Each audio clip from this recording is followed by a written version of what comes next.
நண்பா இன்றைக்கி வந்து பார்த்தீங்கன்னா டிஎம்பி பேங்க்லேருந்து வந்து பார்த்தீங்கன்னா ரெக்யர்மெண்ட் 2025க்காக வந்திருக்கு. இது ஸ்பெஷல் ஆஃபீஸர் வந்து பார்த்தீங்கன்னா ஐடி டிபார்ட்மெண்ட்டில் வந்து பார்த்தீங்கன்னா எடுக்கிறதா சொல்லியிருக்காங்க. இதை அப்ளை பண்ணுறதுக்கு என்னென்ன குவாலிஃபிகேஷன் வேணும், எவ்வளோ வேகன்சி வேணும், ஏஜ் லிமிட் எல்லாமே இந்த வீடியோவில் வந்து பார்த்தீங்கன்னா நான் ஸ்டெப் பை ஸ்டெப்பாக கிளியராக எக்ஸ்பிளைன் பண்ணியிருப்பேன்.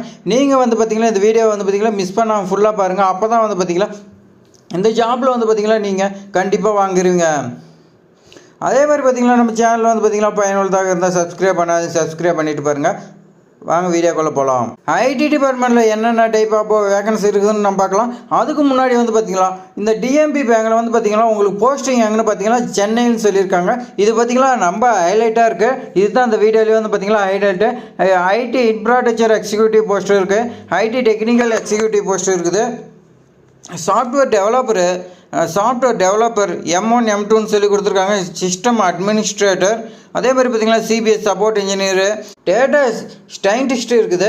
அடுத்து வந்து பார்த்திங்கன்னா டேட்டா அனாலிட்டிக்கு, பிஸ்னஸ் அனாலிட்டிகிஸ்ட்டு, இந்த மாதிரி பார்த்திங்கன்னா உங்களுக்கு இருக்குது. அடுத்து ஒன்று பார்த்திங்கன்னா 10 டைப் ஆஃப் வேகன்சி போஸ்டிங் கொடுத்துருக்கிறதா சொல்லியிருக்காங்க. அடுத்து ஒன்று பார்த்திங்கன்னா எஜுகேஷன் குவாலிஃபிகேஷன்லாம் வந்து பார்த்திங்கன்னா உங்களுக்கு பிடெக்கு இந்த மாதிரி வந்து பார்த்திங்கன்னா ஈக்குவலாக கேட்டிருக்காங்க. அதே மாதிரி பார்த்திங்கன்னா உங்களுக்கு எக்ஸ்பீரியன்ஸ் வந்து பார்த்திங்கன்னா 12 years கேட்டிருக்காங்க. அப்படி இருந்தால் பார்த்திங்கன்னா நெட்ஒர்க்கில் வந்து பார்த்திங்கன்னா உங்களுக்கு 5-7 years வந்து பார்த்திங்கன்னா லீடர்ஷிப் எக்ஸ்பீரியன்ஸ் வேணும்னு சொல்லியிருக்காங்க. எல்லாமே சேம் தான், எல்லா குவாலிஃபிகேஷனுமே இதே தான் கண்டிஷனு. நீங்கள் வந்து பார்த்திங்கன்னா எக்ஸ்பீரியன்ஸ் மட்டும் ஒரு ஜாப்க்கு மாறும். ஆனால் வந்து பார்த்திங்கன்னா இதில் வந்து பார்த்திங்கன்னா பிடெக்கு, இதில் வந்து பார்த்திங்கன்னா சிஎஸ்சி ஐடி இந்த மாதிரி படிச்சிருக்கேன்னு சொல்லியிருக்காங்க. சாஃப்ட்வேர் இன்ஜினியர் மட்டும் பார்த்திங்கன்னா மாஸ்டர் டிகிரி அப்படி இல்லைனா பிஹெச்டி கம்ப்யூட்டர் சயின்ஸ் படிச்சிருக்கேன்னு சொல்லியிருக்காங்க. சிஸ்டம் எல்லாமே வந்து பார்த்திங்கன்னா உங்களுக்கு கம்ப்யூட்டர் சயின்ஸ் தான் அவங்க கொடுத்துருக்காங்க பிடெக்கில். அதே மாதிரி பார்த்திங்கன்னா மாஸ்டர் டிகிரி வந்து பார்த்திங்கன்னா ஒரு சில ஜாப்ஸ் கேட்டிருக்காங்க. ஒரு சில இதுக்கு வந்து பார்த்திங்கன்னா பிஸ்னஸ் அனாலிஸ்ட் இதெல்லாம் வந்து பார்த்திங்கன்னா உங்களுக்கு கிராஜுவேட் வந்து கேட்டிருக்காங்க, அப்படி இல்லைனா போஸ்ட் கிராஜுவேட் இந்த மாதிரி வந்து கேட்டிருக்காங்க. அதே மாதிரி பார்த்திங்கன்னா உங்களுக்கு டொமைன் நாலேஜ் வந்து பார்த்திங்கன்னா 3 years இருக்குன்னு சொல்லியிருக்காங்க. அடுத்து வந்து பார்த்திங்கன்னா ஏஜ் லிமிட் பார்க்கலாம். ஏஜ் லிமிட் வந்து பார்த்திங்கன்னா 30/9/2024 படி பார்த்திங்கன்னா எல்லா ஜாப்ஸுக்குமே வந்து பார்த்திங்கன்னா IT infrastructure executive, IT technical இதெல்லாம் வந்து பார்த்திங்கன்னா 40 years கொடுத்துருக்காங்க. சாஃப்ட்வேர் டெவலப்பர் வந்து பார்த்திங்கன்னா M2 வந்து பார்த்திங்கன்னா நாட் எக்ஸீட் 35 years சொல்லியிருக்காங்க. 35க்கு மேலே போகக்கூடாது உள்ளன்னு சொல்லியிருக்காங்க. M1ல் பார்த்திங்கன்னா 30 years சொல்லியிருக்காங்க. சிஸ்டம் அட்மினிஸ்ட்ரேட்டர் இந்த மாதிரி வந்து பார்த்திங்கன்னா உங்களுக்கு கொடுத்துருக்காங்க. நீங்களாம் வந்து பார்த்திங்கன்னா படித்து பார்த்துங்க. அதே மாதிரி பார்த்திங்கன்னா பிஸ்னஸ் அனாலிஸ்ட்டுக்கு மட்டும்தான் வந்து பார்த்திங்கன்னா உங்களுக்கு டேட்டா அனாலிட்டிக்கு இதெல்லாம் வந்து பார்த்திங்கன்னா 21லேருந்து 35 சொல்லியிருக்காங்க. மீதி எல்லாமே 25லேருந்து 35 கொடுத்துருக்காங்க. இப்போ இந்த ஜாப்க்கு வந்து பார்த்திங்கன்னா எப்படி செலெக்ஷன் ப்ராசஸ் வைக்கிறாங்க பார்க்கலாம்.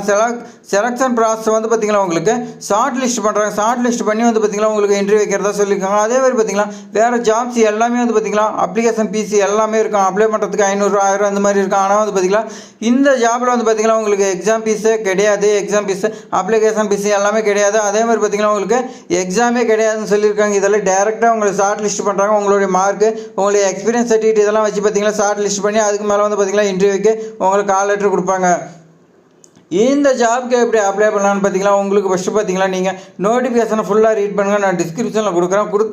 நீங்கள் ரீட் பண்ணதுக்கப்புறம் அதுக்கு மேலே இன்ட்ரெஸ்ட் இருந்துச்சுன்னா நீங்கள் வந்து பார்த்தீங்கன்னா டிஎம்பியோட வெப்சைட்டில் வந்து பார்த்தீங்கன்னா அப்ளை பண்ணுறதுக்கான லிங்க் இருக்குது. நான் டிஸ்கிரிப்ஷனில் கொடுக்குறேன். அந்த லிங்கில் நீங்கள் ஓப்பன் பண்ணி பார்த்தீங்கன்னா அதில் உங்களுடைய பேசிக் டீட்டெயில்ஸ் கேட்கும். பேசிக் டீட்டெயில்ஸ்லாம் கொடுத்துருங்க. ஒன்ஸ் நீங்கள் வெரிஃபிகேஷன் பண்ணிங்க, ஏதாவது மிஸ்டேக் இருக்குதான் செக் பண்ணிங்க. அதுக்கு மேலே வந்து பார்த்திங்கன்னா தப்பாக இருந்தாலும் கரெக்ட் பண்ண முடியாது. அதனால் ஒன்ஸ் வெரிஃபிகேஷன் பண்ணிவிட்டு அதுக்கு மேலே நீங்கள் பண்ணுங்கள். ஃபைனலாக வந்து பார்த்திங்கன்னா சப்மிட் பண்ணி நீங்கள் அப்ளிகேஷன் பிரிண்ட் அவுட் எடுத்துக்கங்க. அதே மாதிரி பார்த்திங்கன்னா இந்த ஜாப்க்கு எல்லாமே பார்த்தோம். ஆனால் எவ்வளோ வேகன்சின்னு சொல்லி நம்ம இன்னும் இது வரைக்கும் பார்க்கல. எவ்வளோ வேகன்சின்னு பார்த்திங்கன்னா இதுக்கு வேகன்சி வந்து பார்த்திங்கன்னா மென்ஷன் பண்ண கிடையாது. அப்படிங்கும்போது பார்த்திங்கன்னா வேகன்சி அதிகமாக இருக்கிறதா சொல்லியிருக்காங்க.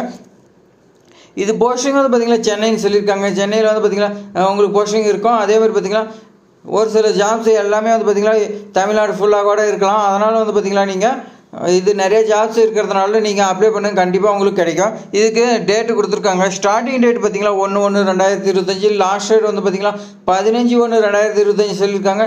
அப்ளை பண்ணுறதுக்கான டேட் வந்து பார்த்திங்கன்னா உங்களுக்கு கம்மியாக இருக்குது. அதனால் வந்து பார்த்திங்கன்னா உடனே அப்ளை பண்ணுங்கள். இந்த ஜாப் மிஸ் பண்ணிடாதீங்க.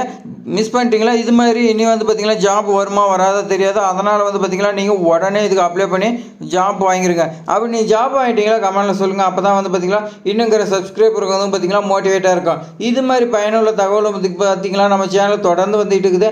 ஆனால் வந்து பார்த்திங்கன்னா நீங்கள் சப்ஸ்கிரைப் பண்ணாதையே பார்த்துட்டு இருக்கிறீங்க. சப்ஸ்கிரைப் பண்ணி நமக்கு வந்து பார்த்திங்கன்னா மோட்டிவேட்டாக கொடுங்க. அதே மாதிரி பார்த்திங்கன்னா இந்த வீடியோ பிடிச்சிருந்தா நீங்கள் வந்து பார்த்திங்கன்னா லைக் பண்ணுங்கள், கமெண்ட் பண்ணுங்கள். தேங்க்ஸ் ஃபார் வாட்சிங்.